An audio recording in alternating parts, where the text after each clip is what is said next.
Narito na ang PTV Balita ngayon.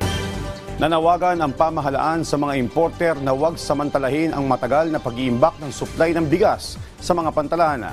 Sa pag-iinspeksyon ni House Speaker Martin Romualdez at ilang opisyal ng Bureau of Customs sa Manila International Container Port, napag-alaman na nasa 25 tonelada ng imported na bigas ang nakatenga lang sa mga container.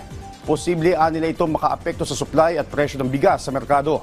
Paalala pa ng mga opisyal sa mga importer, mahigpit na ipinagbabawal sa batas ang panghuhord at pag-i-import ng mga smuggled na bigas. Mapapatid na una nang ipinag-utos ni Pangulong Ferdinand R. Marcos Jr. na tapyasan ang taripa sa imported na bigas upang mapababa ang presyo nito at matulungan ang ating mga kababayan. Sa palengke, nung inikot yung palengke, sinasabi na kulang pa. Kulang daw, hindi sapat yung may shortage, kulang yung supply.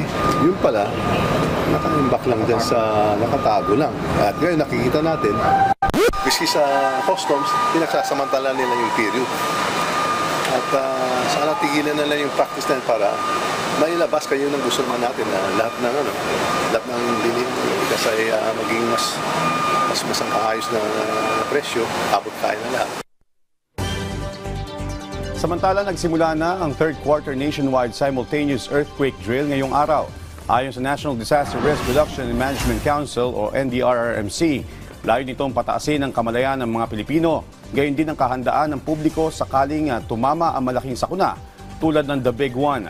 Alas 8 ng umaga nang simula ng earthquake drill sa Barangay Capitolio, Pasig City. Lumahok sa earthquake drill ang mga local government sa Metro Manila, Central Luzon at Calabarzon. At yan ang mga balita sa oras na ito. Para sa iba pang updates, i-follow at ilike kami sa aming social media platforms sa @PTVPH. Ako si Josh Garcia para sa Pambansang TV sa Bagong Pilipinas.